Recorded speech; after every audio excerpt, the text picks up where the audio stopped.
Everyone, welcome back to Talking Reds. Myself, Rhys, our timehooks is back, head to head is back, and when we thought it was going to be a good week for Liverpool fans, it's turned out to be even worse than last week. Champions League exit, Carabao Cup final didn't even show up, didn't even bother turning up until the last 5 minutes. Arsenal got the win, 12-point gap difference, and I feel anything. Having watched Liverpool hooks, right? Having watched Liverpool the last couple of games, we've been shit. We're looking tired. We're looking knackered. We're looking like a drop off is here, and it was always going to happen. Is there an ounce of? I know I saw you live earlier, but you said you're not going to say it. Is there an ounce of hope? I'm not saying anything. I'm the guy that people like to clip up, and I'm not saying anything. Yeah, the way that I see it is, you lot still only need to win 5 games to wrap everything up. 5 out of 9. Your fixtures aren't that hard. Like, you do have some difficult fixtures, but with the way that you guys have been falling off, I think there's every potentiality for you to get more draws than wins and losses. But the thing is, I don't know what the combination is of like how many draws you can have versus losses versus wins. And at the end of the day, like, we still need to win. Like, it's not just about it's not just about you lot dropping points. It's about, okay, cool. If you do drop points, do we win? And we actually have quite a few difficult-ish fixtures. So I think we still got to play Everton again. We still have to play Fulham. Fulham is the first game when we come back. We don't always do too well against Fulham. We got Newcastle at our ground, going to be tricky, especially if like they haven't sorted out top 5 yet, or haven't like guaranteed top 5 yet. We still got I think it's Brentford. I don't know if it's home or away, one of them, but still Brentford, very tricky, very tricky. Can be, yeah. Yeah, can be, yeah. So we still got some. We still got some difficult fixtures ourselves. We still need to play you at Anfield. So yeah, do you know what? All I ask for is when we come back from international break, just win. Just win. That's all it is. Just win. Like, let me go into that Fulham game with the W, then see how I feel. The next game, W, and that's all we can really do. Like, I'll be honest, most of my energy right now is in the Champions League, and I guess it's gonna be that way until we're not. But yeah, I don't know. You lot are looking very leggy. Something's gone wrong. I don't know what it is. Like, it's the same thing every season. Maybe it's the same thing every season. We don't do enough in the transfer window. We always leave his squad short, and then we get to this point where our players are running to the ground. And it's luckily this time round we're 12 points clear. That's the big difference. And you haven't taken. I mean, you said it last time we did it last week. You said how frustrated you are that you didn't take advantage of when we did drop. You could have been so much closer. And those performances that we saw in the Carabao Cup, when we were shite in the Carabao, like really, really bad, really bad. That performance, I think, will start faltering into the league because our players look absolutely goosed. And there will be potential drop points there, whether we lose or not, because we've only lost one all season. Yeah. But if you had that gap just a little bit smaller, I get where you're coming from. In terms of last week, you were frustrated at the fact that you didn't have to take advantage of that, and that would have been an opportunity for you guys to pounce on. Yeah, no, it would have been a big opportunity, but now it's like I've now got to like semi deal with the reality that we lost this league because of us. Literally, we lost this league because of us. Like, and that's the most frustrating part. So, but hey, I've got a semi bright future to look forward to. New director of football, serious guy. He's about the business. He's not going to play no games. There's every potentiality that we may walk into the new season with a new manager. Who knows what's going to happen come the end of the season? The last home game of the season will be interesting because I guess we'll be able to gauge what's going to happen regarding our manager based upon what is said by him at the end of the season. So yeah, last home game of the season, I've got my eyes on. I think no. So our last home game of the season is Newcastle. Our last game of the season is away Southampton. Southampton. Southampton. I think it's Yeah. away Southampton. Yeah, So Southampton. so we'll see. We've also got a lot of deals that we need to tie up, like in the sense of Saka 2 years, Saliba 2 years, Gabriel, Saudi sniffing again. So Ethan, Miles Lewis Skelly. We've got a few internal things to sort out that hopefully Berta can sort out sooner rather than later. Just to give us the full focus on the transfer window once it opens.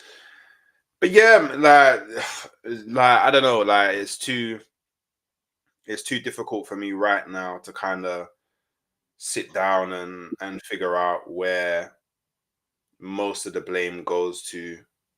It's something that I'm probably maybe when the It's a season, mix, isn't it? maybe when the season's done and in the summer window, I'll watch back the games and try and figure out who really is to blame. I'm feeling like it might just be Arteta. Like he's been stubborn across the season. His stubbornness is very frustrating. Who do And you want? Have you got anyone in mind that you want? if he did go, my I guess my 3-man shortlist would be Nagelsmann, Diego Simeone, and Inzaghi from Inter Milan. Those would be like serious business guys. But then, I don't know, like, because I look at Slot and I go, okay, cool. Slot is probably not what probably wasn't any Liverpool fans' first choice. He wasn't Liverpool's first choice. It was Alonso, and then Amorim, I think it was. Yeah. So, and then look what he did. So maybe it's not about the name. Maybe it's just about them making the right choice. So even Xabi Alonso, I wouldn't mind him. Do you know what I mean? I wouldn't mind myself as Xabi Alonso, but yeah, it's really and truly like I don't want to think about. I'm trying not to think about that kind of stuff now because it may get to the transfer window and it's like, yeah, Arteta's going to be the manager again. Then it's like, okay, cool. So pointless kind of thinking about new managers and what new managers could do and all of that good stuff. So yeah, but looking at it now, though, mate. Looking at it now, I think especially you, Arsenal, like Man City, I think you'd be looking at us. I think you've got an advantage to take next season because I said to you just before we came on, the news came out this morning that FSG are continuing with the sustainable model. They're not willing to spend big in the summer. If Van Dijk and Salah stay, they're not as going to take a huge dent in the transfer budget. And it's a constant thing we've seen against PSG and Newcastle. Big weaknesses. Attack. We need a new striker, probably a new left winger. We need a new left back. We need a DM still. We still need a centre back. That's without Van Dijk going. That's without Salah going. If those three go, where we could easily drop back again. Like we did before. And I think it's your perfect chance. Then if we drop back and City obviously getting a new team sort of getting together, that must be your chance. And do you go with Arteta again? Or do you go with someone else to go for it? This year, according to a lot of people, was meant to be our perfect chance. So I don't. Yeah, there's no perfect chances for Arsenal. Like, you know what I mean, there's no perfect chances for Arsenal. Like, it's just let's just see what the season brings. I think so. Let's just say, Van Dijk does stay and Salah does stay. Then, really and truly, you don't need super big hitters. Like, you would need to spend maybe one or something like that. Yeah, maybe like an Isaac, and then elsewhere, other areas can be potential players. I would be highly surprised if you kept Salah and signed Isaac. Yeah. I would be very surprised, especially because of the way that they're talking now about how if you keep them, then you're probably not going to spend it as big. But I think you will back Slot to some degree. I think you may be getting 3-4 players. The level of quality, I'm not sure. But then Slot seems like that manager that like he cares more about profiles than names. So he'll definitely have like him him combined with like Richard Hughes and Michael Edwards, they'll have a short list of players for like each position that they're looking to improve upon, upgrade on, and they probably got a priority of what those positions are. I would be highly surprised if left back wasn't one of your main priorities. I would be highly surprised if the 6 wasn't one of your priorities, or midfield to some degree. Like I would be surprised if your midfield doesn't get focused on to some degree. I would probably say your striker is probably more important than left wing. And I mean, I say that because Gakpo, he's kind of come of age this season. So less need for you to buy someone that goes ahead of Gakpo. Probably, probably someone who would be just behind him and has the opportunity to challenge, but more so just behind him.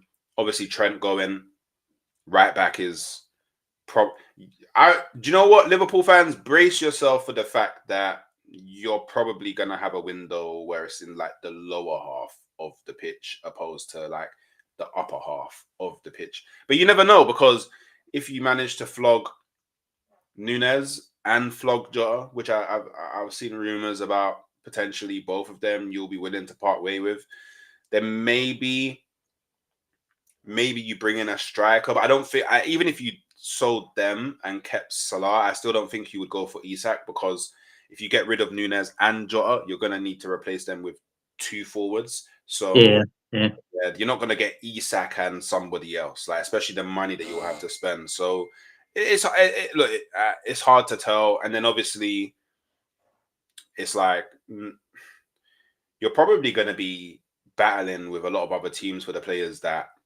you are going to sign. And I mean, don't get me wrong, Liverpool, massive club, illustrious history, all of that. But you have to convince these players to come in while also them understanding that you're probably not going to be bringing in creme de la creme all over the pitch.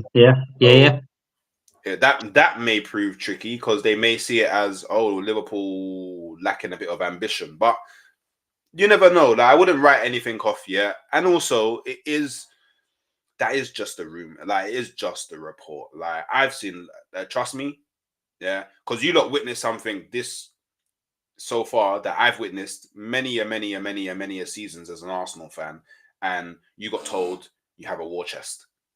I can promise you, whenever you're told you have a war chest, you never have one. I think there's only a small amount that still believe that, and the small amount of the ones that pander into it. I think I've never believed that war chest. I mean, look at the Caicedo bid.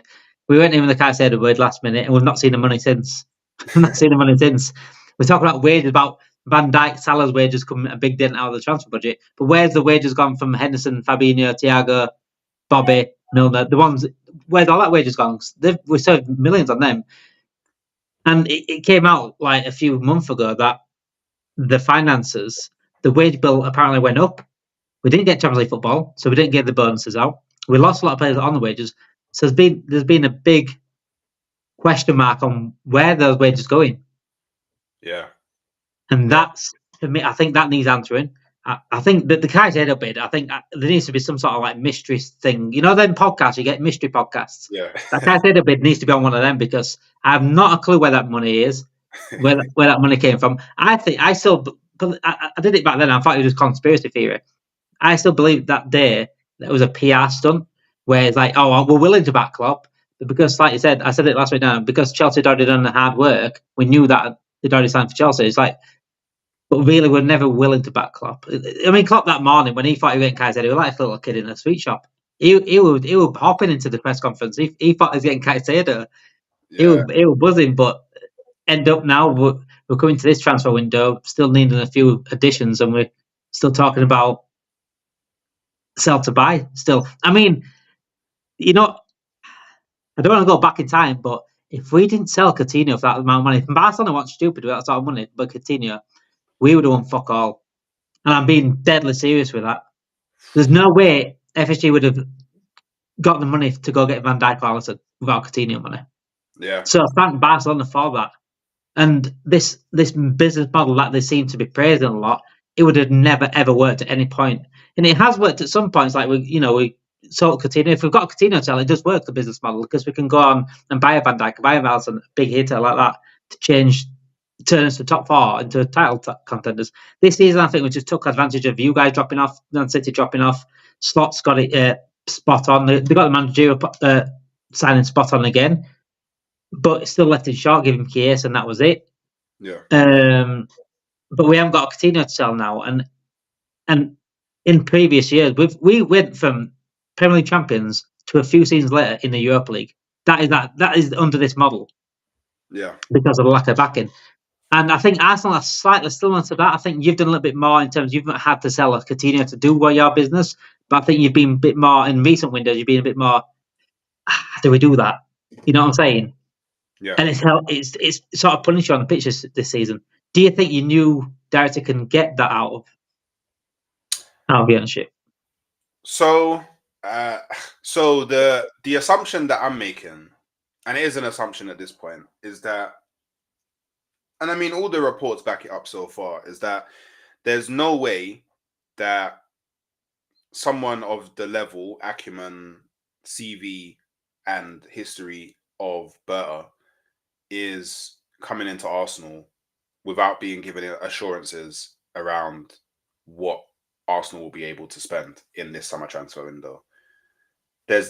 I firmly believe that, and also I believe he's also been like, Berta's not coming in to be Robin to Arteta and Batman. Like, that's just not the case. That is not going to happen. Like, he's too strong of a character. He's like, this is the guy that had war with Simeone. Like, he used to battle Simeone, and if you're able to battle Simeone, you have to be a strong character. We all know the type of player he was. Type manager, very fiery. We've all seen him. Like, we even seen him like after they got knocked out to Real Madrid. You see him like all the players' heads where he's like, no, like the fans like. So you know the type of character that Diego Simeone is. If you're able to combat that type of person, you're not coming into Arsenal and being told what's what by Mikel Arteta, who, you know, all due respect, has achieved nothing in the game. So I'm confident that we will at least address the areas that we've refused to address, like over the last like maybe 6 to 8 windows, which is striker and a forward. And I've just, all the reports that I've seen have been like, cool, Arsenal are going to sign a forward, Arsenal are going to sign a striker, Arsenal are going to sign a winger. Obviously, I've seen he wants 2 midfielders as well. It's been touted to be the likes of Bruno, the likes of Zubamendi. Bruno, I think, is only really feasible if Newcastle United don't make Champions League, but I feel like they will make Champions League. So I hope that, you know, if those discussions are currently happening with Bruno's camp, if that point is clear, I hope that they've already pivoted and started talking to who is going to be the next person if Bruno isn't attainable, instead of believing, which is what I feel like under the Edu Arteta regime, they did a lot, is like believe that they're getting a player and then they would wait all that time to get that player. And then if they didn't get that player, then it's like, oh, well, we tried to get our main target. We don't really want anybody else. We just wanted that main target. So that's the kind of thing that I want to change. So that's what we do. Zubamendi, perfect opportunity. And we needed a DM, but went to Zubamendi, said no in the end, and we didn't go for a DM. And Gravenberch just saved us. Gravenberch saved us this season, because if he couldn't adapt to a DM position, you would have been screwed. We wouldn't be top of the league. Yeah, you'd be screwed. You'd be problem. And now you're seeing the kind of the ramifications of that, because like any human, you play this amount of games, this amount of minutes, your tank is going to start running on empty towards the latter part of the season. So but from the reports that I've seen, Arsenal are at a very, very advanced stage with Zubamendi. So at this point, I would expect that to have been like one of Berta's first missions. Like, hey, we've got the Zubimendi to this stage, get it over the finish line. That's probably what he's been tasked with to do. That's a statement, that's a statement in itself. Literally, Liverpool's number one target for the position that we needed. Slot's main guy. I think Slot's. I wanted him, and to get him when we could probably crown Premier League champions.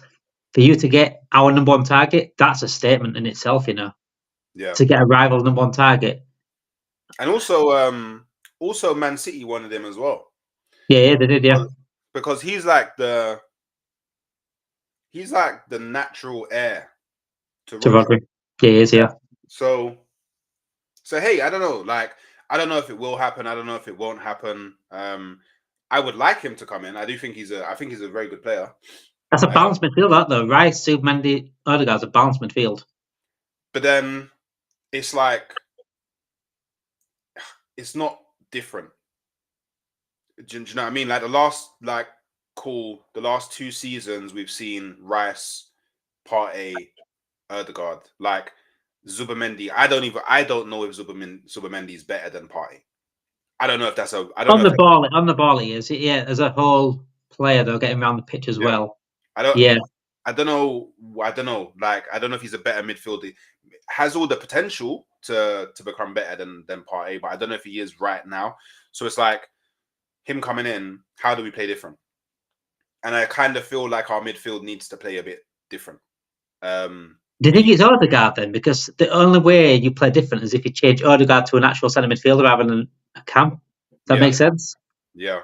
And then I don't know. Maybe I don't know. Like I have absolutely no clue what the plan is for Arsenal going forward in terms of like what our starting 11 could look like next season. Because even if you think about it, we go and get a striker. Where does that place Havertz? Like, I'm sure most of us will say, okay, yeah, he just becomes a player that rotates with whoever's in the 9 and he sits on the bench for the majority of games. And maybe some games he plays ahead of whoever we sign. But I don't know if Arteta thinks the same way. Because we all know how Arteta, he's very stubborn. He's got his favourites. He doesn't like to stray away from his favourites. So, cool. And then you look at like, all right, I know Saka's coming back from a crazy injury. But I would say more now than ever, he needs someone that is good enough to like, yeah, I don't have to play every game. At least for the next season. Maybe after the next season, you can start getting him back into like playing more of the games than not. But I think it would be too reckless of us and like the levels of negligence towards like caring about Saka as a human being to like have him 90 minutes like every single game again after the injury. It would be criminal. It would actually be criminal. And then like I think like I would say a large portion of Arsenal fans think that we just need a new starting left winger. Like me personally, I would sell both Martinelli and Trossard. Would you? Wow. Yeah. There's some Arsenal fans that are like, oh, let's keep Martinelli and sell Trossard. There's some that's like, oh, let's sell Martinelli and sell Trossard and keep Martinelli. But I would get rid of both of them and I would bring in 2 whole new wingers. I would bring in one who's predominantly a left winger, and then I would bring in someone who can play left wing and right wing. And then, because then you don't have to go and sign someone who's at like starting level right wing because you got someone who can rotate on the right and you got Wanyeri. And I would think more than enough cover for Saka. And then we just need a striker. And then when I say with striker, you know what? I wouldn't even mind 2, personally, because I'm thinking Jesus coming back from his another. We might need the same. With Nunes and Jota both going. We might need the exact same. I personally think it's time for Jesus to go. Personally, in my opinion, like both his knees are mash up now. Like 1, it's like cool, but 2. Yes, he needs to go back. go back to Brazil. Like, you're not going to be able to handle the intensity of the Prem anymore. Maybe Italian football, maybe Spanish football, but you're definitely not going to be able to handle the Prem. I don't even think, like, with the injuries you have, I don't think you'd even be able to handle the intensity of the Bundesliga. So, or the French league. So just, yeah. I'm going to say, I think he suits Monaco. I don't know why. Maybe we do have good relationships with Monaco, but he's just. I don't think he can play it. I don't think he can play for Arsenal no more. Like, maybe at a super stretch, like a super sub, but then I don't want someone who's on like 265 grand a week being a super sub. Yeah. You don't want them. No, it's good to. When you might as well spend it on someone that's a starter, you can get 250 grand for a starter, a very, very good starter at that. I think Liverpool and Arsenal are very, very similar in terms of the situations that they're in. Yeah. One's different. One's winning the Premier League title. One's doing the Guard of Honour in a few weeks. But I think in terms of what you need, strikers, left wingers, we need that. DM, you need that. We need that. I think you might get like Partey go at some point, if I'm honest. Left back, we need that. I think your defence is pretty much good now for the foreseeable, unless you continue not to win and Saliba, Gabriel, Real Madrid's like waving across, like sort of waving across, saying, fancy coming to Real Madrid, we win things over here. That's the only way. I think Gabriel and Saliba would stay at Arsenal if you start showing that you're close to winning or nearly. Even this season, you could have been close to winning, but you're still a bit off in terms of the points. It's a very interesting summer. It's a very interesting. I think it's a summer that we should be doing business and try and stay. I think if we did the right business this summer, we can go back to back. But I don't think FSG are interested in doing that. I think they're just happy just to rest on laurels, keep as much money as they can, save as much money as they can, and that's if we go back to back, then fair enough. If we don't, it's no skill. I don't think their intentions are to win at this club, and that's why there is a lot of FSG out, because I don't think they're just money minded only, and that's just the American business side of things. Glazers are the same. The only difference with Glazers is Glazers never got the football structure underneath right. Kroenkes have been the same with their money. It's an American sort of thing, where they want franchise, make money no matter what, make money even if you don't go down or whatever. Because the NFL franchise, no one goes down, do they? But they always make money, whoever's at the bottom. So it is a shame that we possibly might not go back to back because of his owners. Arsenal in similar situation. I think you're in a perfect situation to build, with Man City dropping off and needing pretty much a new team. They'll probably get rid of De Bruyne. Rodri will come back. Massive miss for him this season. I don't know who else is going to be up there next season. Newcastle could push on, I think Newcastle could push on if they keep Isaac. If they can get Champions League football, Newcastle could push on with the money they've got and Champions League football. Forest, I don't think they can push on just yet. Chelsea, I think, will be back. I think Chelsea will strengthen very, very well. Yeah. Man United and Tottenham. I mean, your guess is as good as mine with Man United Tottenham. They're both as bad as each other. Do you know what? With Man United, it all depends, right? Like, because I guess do they keep Amorim? And I guess we won't actually know until we see what happens in the remaining 9 games, and obviously their Europa League campaign as well of this season. But I would say if they keep Amorim and they back him in the summer, which I think is going to be incredibly difficult for Man United, but if they do, then I would expect them to have a much better season than what they've had this year. Like a much better season. He's a good manager. He's a very good manager. This is a one-off.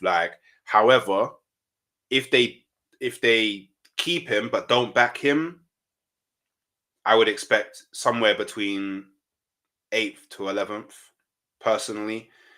If they don't keep him, then it's really difficult to tell, because I don't know.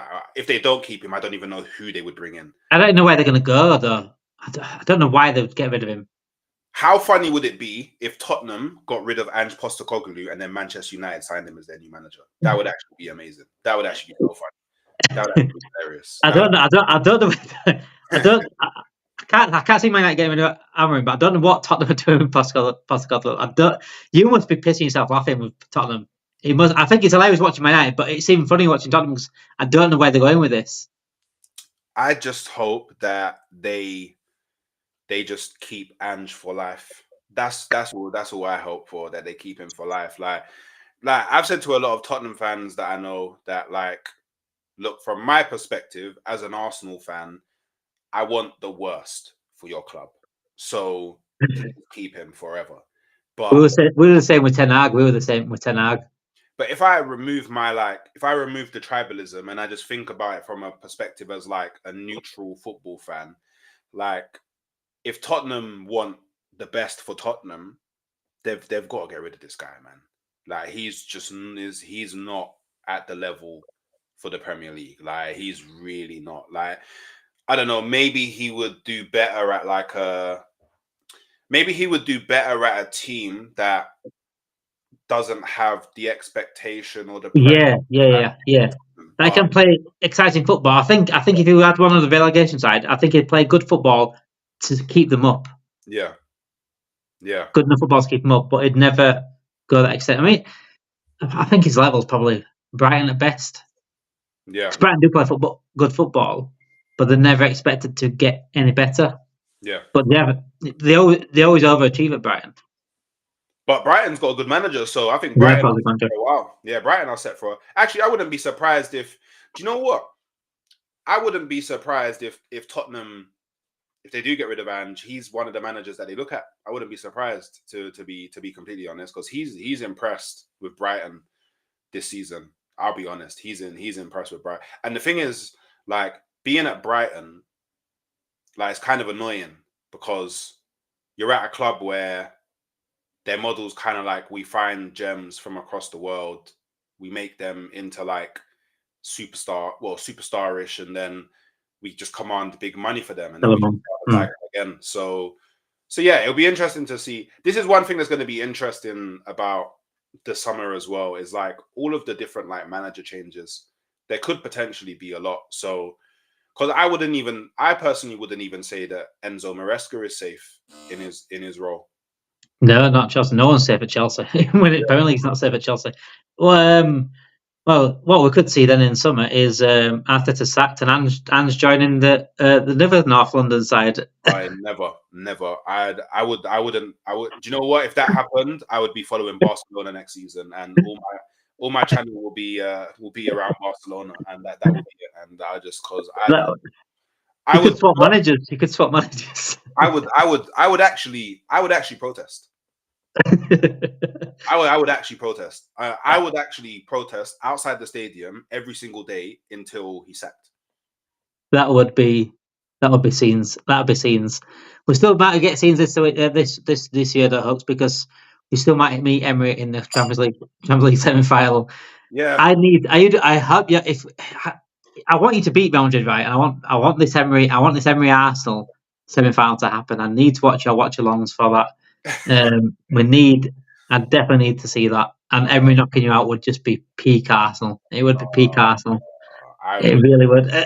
You know, it's got a very good chance of happening as well. I think you could beat Real Madrid if Saka's back as well. I think anyone could beat anyone at the end of the day. If you get Real Madrid, we know Aston Villa can they turn PSG over? Probably not, but there's always a chance. And when there's always that chance between Emery and Arsenal in the semi-final, I'll always keep that hope of getting that. So yeah, let's get into debate time then. Debate that we have set up for this specific episode as well. International break. You're all bored. We know that. We need some spice. We need some paprika. We need a bit of seasoning on the international break to make it a bit more fun. So I have come up with the idea of doing a best 11 between Liverpool and Arsenal. From what me and Hooks have seen, would be Premier League era probably. But we can only choose one player per country. That makes it very, very interesting because there's several English players that have a chance, there's several French players that have a chance, but we can only pick one player per country. So we're going to... How do you want to do it? Do you want to go from keeper to front, so 4-3-3 probably play keep to front, or do you want to just go by nation? So I'm assuming that we have to agree. We have to agree. It could take half an hour. We've got to agree on this. Let's do it by position, but I don't necessarily think that we have to go like goalkeeper, then deep. Like right, okay. But the goalkeeper is the easiest position, and I think it is as well. Let's see if you're thinking the same thing as me. So this is more This is more about you now, because do you want to use your Brazilian spot? I do, because I know there's Fab, there's Coutinho, Firmino. No, Alisson Becker is the best keeper I've ever had, and Okay, he's cool. probably definitely top 3 keepers in the Premier League era. I'm happy with that. I'm happy with that. Because what you can put forward is what Lehman and Seaman, but I think there's better English for Seaman. Lehman is probably a good shot, but I think Alisson's better than Lehman. I see. This is where it's real. So this is where the difficulty comes, and I can't lie. I refuse to budge. There is. I know. If you're thinking left back, right? Is it left back you're thinking? No. I'm thinking a lot higher up the field. Well, I guess in this he would have to play. He would have to play the right. So if over 3, let's just say the right kind of is like a. Let's say it's like a 10, a right 10. There's no Dutchman that gets into this team ahead of Dennis Bergkamp. Okay, so you're willing to drop Van Dijk for this situation instead of Salah? Pardon? What about Salah? Because Salah's Egyptian. Not right wing. In the midfield 3, I would have. Okay. Like a 10. Okay. We'll have to. Right. Okay. But we can deal with that one later. But I'm just there for me. That might have to. What we might have to do for put that to the end. Or decide that at the end. Or we can put them both in, and then you can have work it out. A reserve. Who comes up? Yeah. Okay. Right. Okay. So Van Dijk and Bergkamp are in. Only one of them can make it, guys. If you're watching at home, only one can make it. Van Dijk or Bergkamp. We're going to decide towards the end who gets cut, because we need to decide who else gets in. So another centre back. Going forward, I mean, you've got Tony Adams, Sol Campbell. You're not going to get them in. I'm sorry. There's only one English player that's getting in for me. It's not even a sniff. Pardon? There's only one English player that gets in this team. At centre back?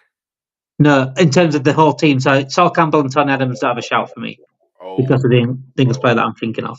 See, this is where for me the problem. There was a massive problem when you said only one from each nation, because I know as a Liverpool fan, you want to put in Steven Gerrard, but I don't know if you can put Steven Gerrard in over Ashley Cole. That's the only thing that's issuing me back, but I've got to. See, me personally, I'd be going. If we're going to left back position, I'd go Robbo, because there's no other Scottish player there. I'm thinking one player per country. Robbo and Gerrard were my options. If it was Cole, who would be other option in midfield? Because I just think Henry's going to be in. Henry's going to be in. This is what I mean, because it's only one for each nation. Yeah, that's what makes it. That's what makes it very interesting. That because it pains me. I cannot put Patrick Vieira in this team, even though Henry. Yeah. He walked into it. But I can't put him in it because I have to have Henry. Yeah, I just have to. So it's a tricky one. I don't know. You could put Robbo left back to put Gerrard in the left centre mid position,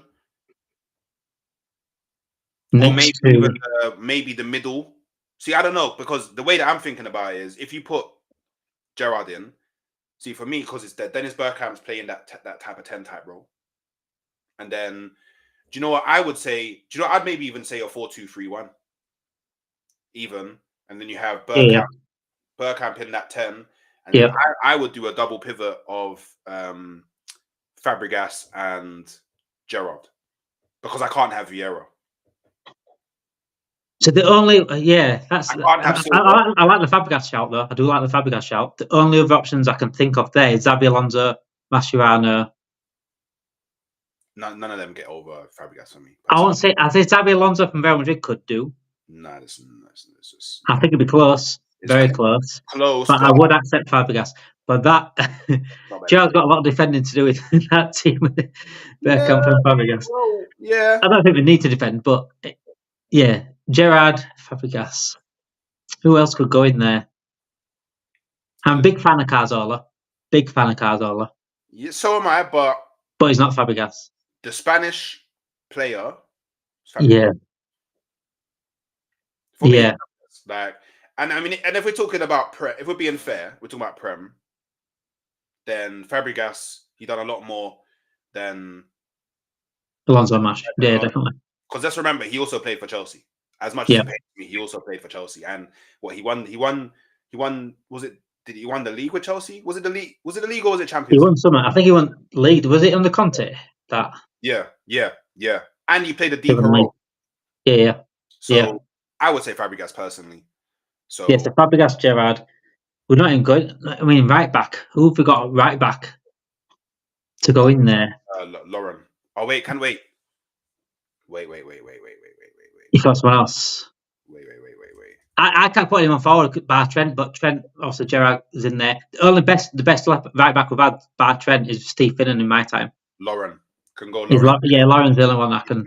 Cameroonian. I was just checking to see was he one of those players that was African but played for France, but no, Cameroonian. Yeah. So Lauren could go in there. I'm happy with that. Alisson, Lauren, Robert. Need another centre back now to go with Van Dijk. If it is Van Dijk there, because it might have to be Van Dijk there at this point. See, because the thing is, I can't put. I've got one. I can't put Adams. Yep. I can't put Campbell. Can't put Parler. I can't put. I'm just talking about not Parler. Sorry, can't put Keown. I'm talking about centre back now. I can't put Adams. I can't put Sol Campbell. Oh. I've thought of one. I can't put Saliba. No. Gabriel. Can't put Gabriel, Brazilian. Oh, yeah, Brazilian. Can't put Gabriel. So for me, I've got one. Colo Touré. Played for both of us, no?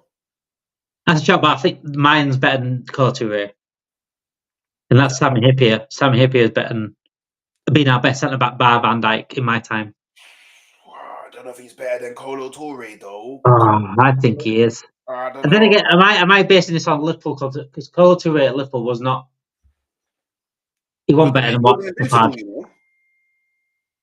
Colo Touré was an amazing centre back, highly underrated centre back as well. I'll be honest. He was He is very good. I don't know if he's better than Sami Hyypiä. 100% he's better than Sami. He won. He never won a Premier League. Yeah, but Ryan Bruce has won a fucking Champions League. It don't make a difference. He's never won, and never in his life has he won. Do you know what? Yeah. Do you know who actually might have been? Wait, did he play left back or right back? He might have been a good shout. John Arnorisa. Left back. Okay. He's not a rubber. Yeah, he's not going to have a rubber. Okay, cool.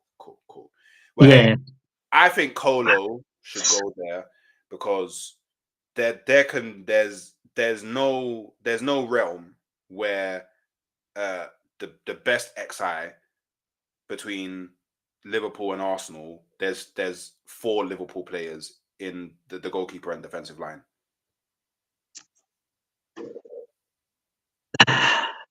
Like across the Premiers until Van Dijk. Yeah, but Ashley Cole would normally. Yeah, no, but Ashley Cole would normally get in. That's a cert. Yeah, he would. So would Adams. I think Sol Campbell would normally get in because it's one international. We've had just in general over the years better defenders. You've had a good English players, especially at the back. Yeah. I can't even consider the likes of Lee Dixon because he's English. No, that's it. Yeah. Nigel Winterburn because he's English. Martin Keown. Yeah, like there's so many. Steve Bold because he's English. Like there's so many players that I just can't consider because they're English. I don't know about his culture and Sami Hyypiä. I don't know. That might be have to decide at the end. I might have to leave the comments to decide that because for me, Sami Hyypiä, bar Virgil van Dijk, Sami Hyypiä has been our best defender I've seen at this club, including Carragher. He's better than Carragher. He was captain. He was a monster. He was captain, leading us to 5 trophies in one season. Didn't win the Premier League, but Gerrard didn't win the Premier League. Colo Touré is very, very good, and I appreciate Colo Touré. He's definitely. The thing is, Colo Touré is definitely top 10 centre backs to have played in the Prem. I don't know if Really? I can say that. Actually, wait. Let Top 15. Top 15. Top 15. I don't know about Sammy Herpia.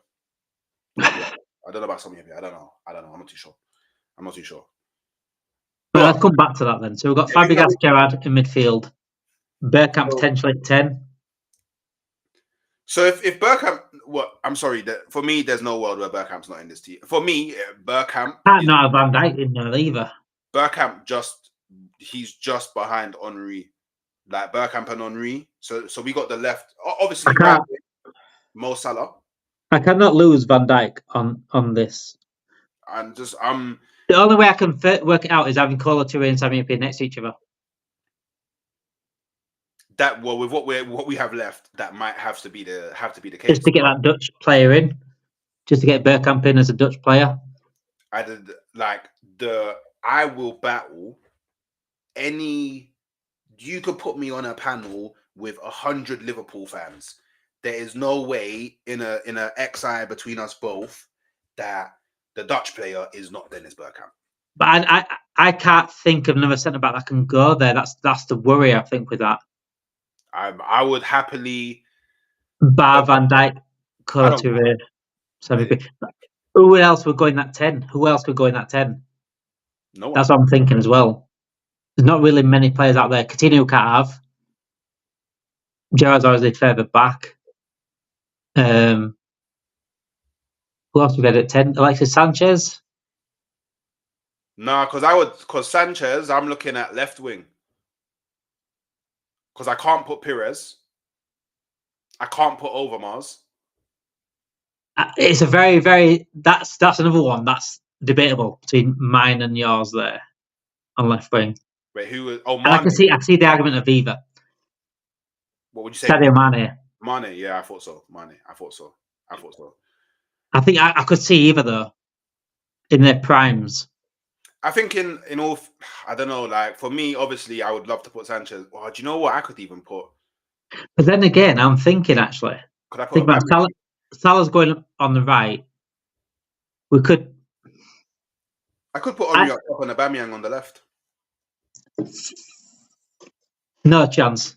I hope you're taking piss. Are you taking a piss for that one? Absolutely no chance.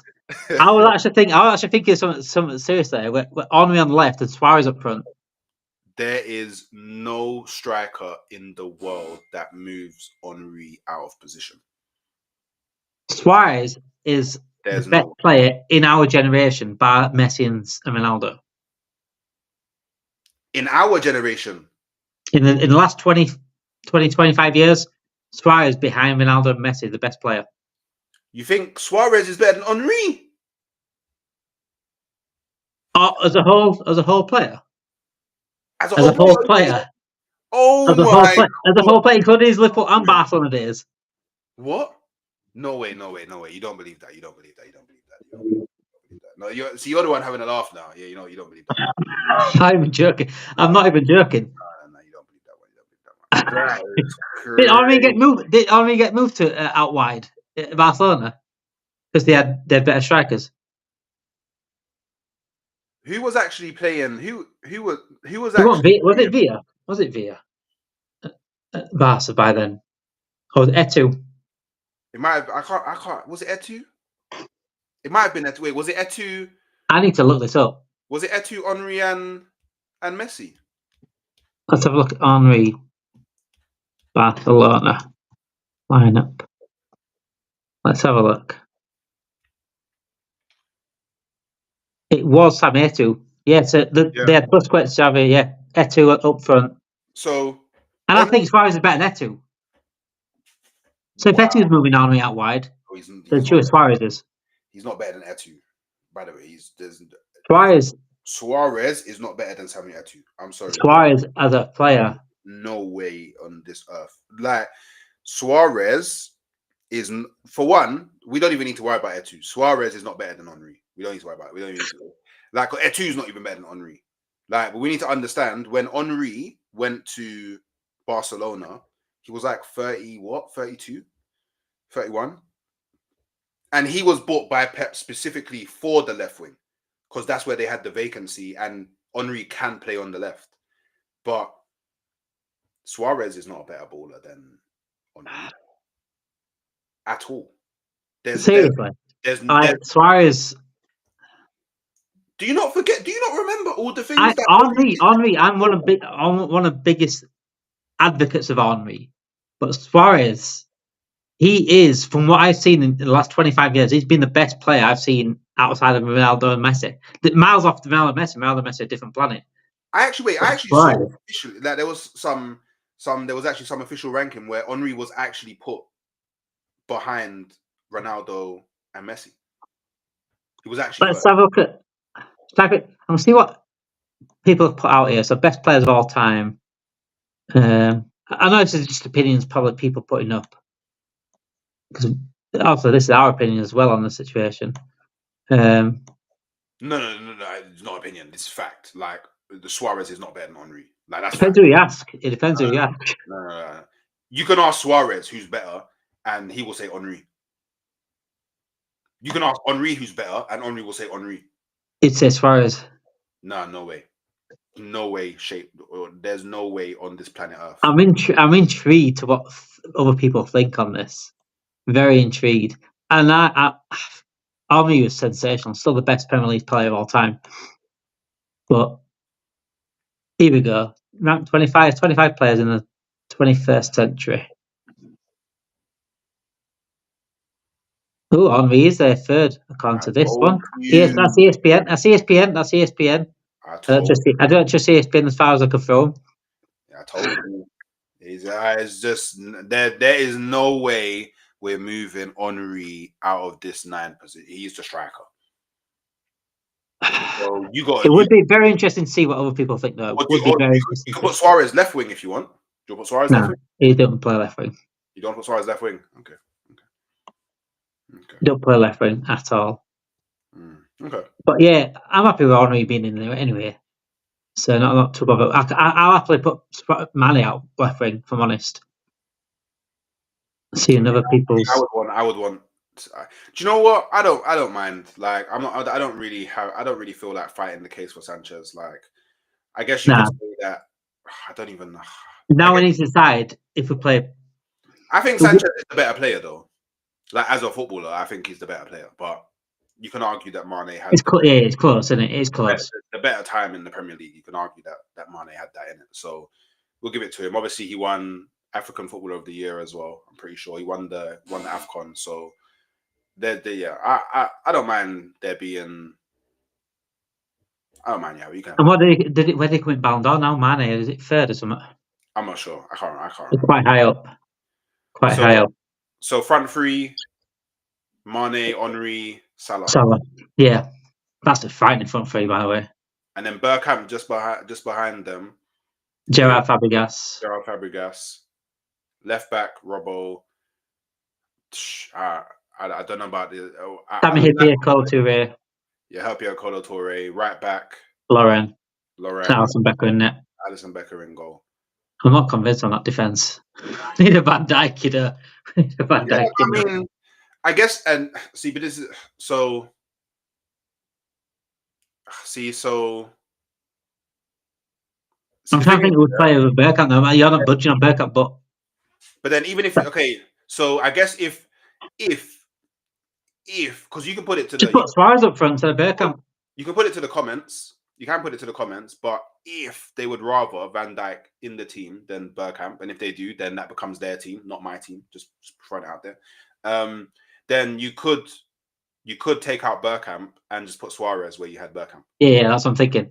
So if you want, let me know in the comments, guys, if you want Van Dijk at centre back with Suarez up front, or do you want Samir at the back? Or what you could do is you could move Gerrard into the 10 and you could put Mascherano next to. I was thinking that earlier with Mascherano. That's what you could do. I think that would be better than Suarez. Well, it would make it a more balanced team. Yeah, make it balanced. But yeah, let me know in the comments whatever you think. So we have gone for. We will stick with this, though. We will stick with Alison Becker in net, Lauren, Sammy Pier and Coulter at centre back, Robbo at left back, Gerard, Fabregas, Bergkamp as a midfield three. Don't ask me where we got that from, but Bergkamp playing behind Henry anyway. Gerard's got a lot of everything to do in that midfield. Mane, Salah, and Thierry Henry up front. There is a big debate on Henry and Suarez. That can go on for all night, but we won't keep you all night. Thank you for watching. Let me know in the comments what you think about the our 11. If you can improve it, let me know in the comments as well. Make sure you do. Make sure, like I always say, like, subscribe, and also get your notification bells on as well. I'll be back live tomorrow with Roms for Red Zone. Me and Hooks will be back next week. Maybe a little bit different debate next week. Not Suarez Henry, anyway. Maybe a bit more fun. Thank you for watching. Have a great weekend, guys, and enjoy your boring international break. Make sure you do watch this because it's just going to give you something to